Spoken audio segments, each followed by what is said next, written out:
Hello everybody, I'm Paul Higgins and welcome to this week's edition of Eagle Insider with Coach Rich Fisher. Coach, we took a week off last week. We went to the Bahamas instead of doing the show. So we're back this week and what a great win on Friday night.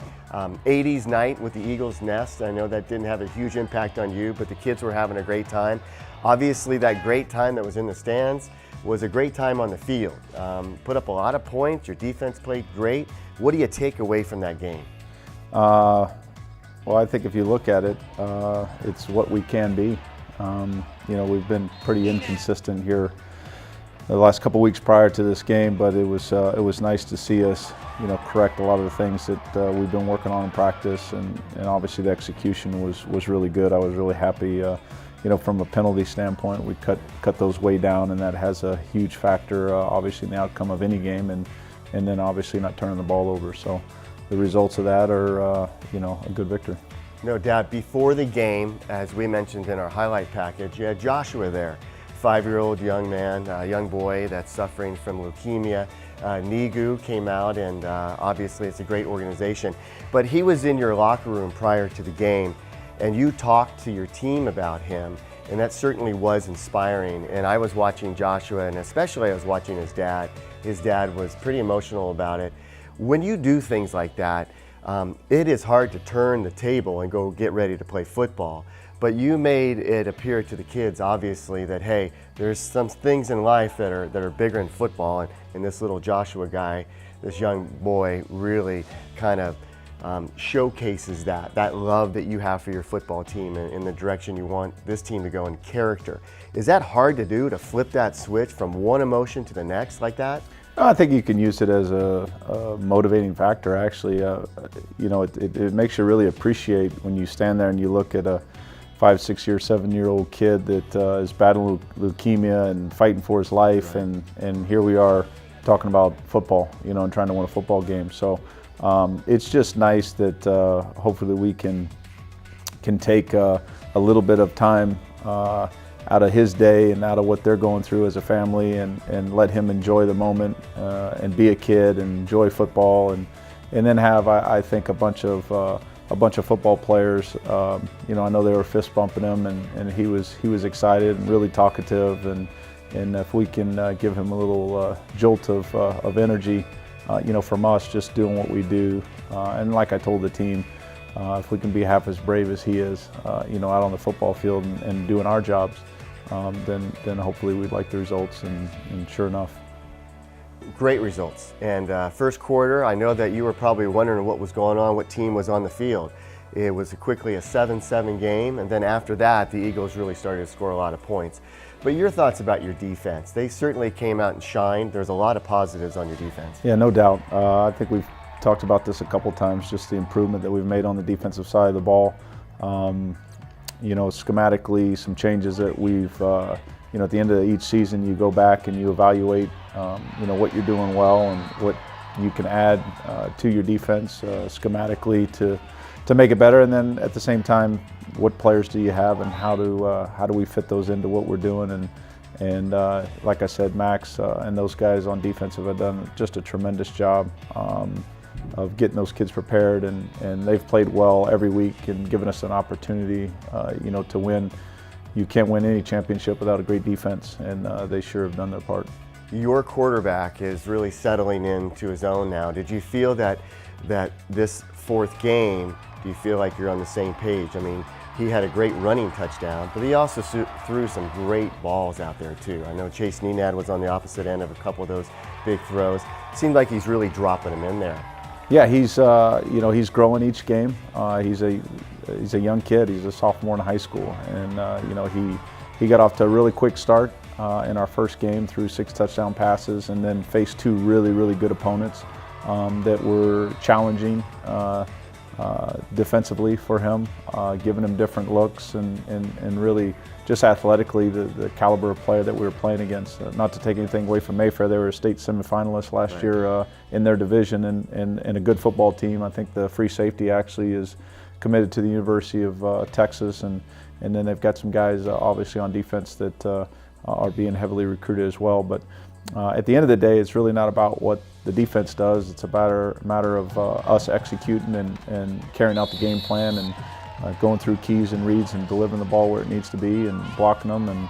And we did a heck of a job Friday night. Your offensive line, you score, 6 touchdowns via the run. I know that Jake had 5 touchdowns and Marcellus had a touchdown. Is that the running backs? Is that the front line? Or what is it? It's a combination of both? Oh, it's a combination of both. It's a combination of what the defense has given us. I know a couple of those guys like Jake Ebach, had the big catch to get down to the 2-yard line. I know he wanted to score, and we were joking with him that he just wanted to give the touchdown to Jake. But it is a credit to those guys up front, and you want to reward those guys for doing such a good job, and they did a good job protecting the quarterback all night. And you never know how the game's going to play out, how calls are going to be made, and fortunately for Jake, I was really happy that he got a chance to showcase what he's all about, which is really the heart and soul of our offense. When I watch games on Saturday and Sunday, the NFL started obviously this past weekend, college football is in full swing. I think about coaches like you, and if you're watching those games, if you have time to sit down and watch those games, do you game plan anytime off of what you see, and then obviously your experience, and then try to integrate it into some of the things that you do, or do you just stick to your vision? It's okay to steal stuff, even from Tom Brady. I mean, at some point in time, we all learned something from somebody. Everything that we do, offensively or defensively, was learned along the way, or developed based on your offense or defensive schemes. And sometimes things fit. Obviously, you see how different NFL teams or college teams attack coverages, and obviously this is the day and age of the RPO, the run pass option, and how teams are running that, and you see different ways. But for the most part, you have your system, and then you try to fit your system into what that defense is giving you. Obviously at the high school level, you don't see the intricacies defensively that you see on Sundays in the NFL or even collegiately. But we have a system in place that I think is really good. That can attack basically anything that anybody throws at us. It's just a matter of calling the right play against the right defense at the right time, and that comes with a lot of film study and understanding of what they're trying to do down and distance-wise to you. And I think for the most part, our offense and defensive staff have done a great job week to week of putting a great plan together that gives the kids the best opportunity to succeed. Not giving anything away for this Saturday night. The game is Saturday night at Trabuco Hills High School, kickoff at 7 p.m. Why a Saturday night game, a scheduling thing with Trabuco Hills maybe? I think Trabuco plays there on Friday night. Sure. Obviously we're sharing their stadium, so we had to juggle fitting in our schedule and getting an opponent, which Orem is coming down to us from Utah, and then obviously the field's got to be available. So. Does that change your game plan during the week? Now that you have an extra day Friday? It just gives us another day to prepare, which is always good. Yeah. To get an extra day to look at them on film, an extra day to run some concepts and practice against it. And I think anytime that you can't over prepare for any opponent or any test, and so this will be good for us. They're a big test. They're a good team coming out of Utah. What do you expect? Very similar to a Mission and a Cherry Creek. They have a very, very good quarterback, receiver that's committed to USC. They're big. They're physical. They're one of the top teams in Utah. I think in the top 2 or 3 ranked in the state. So it'll be another great test for us. Obviously, every week in this preseason has been a good test, but I think that's going to help us as we move into league play.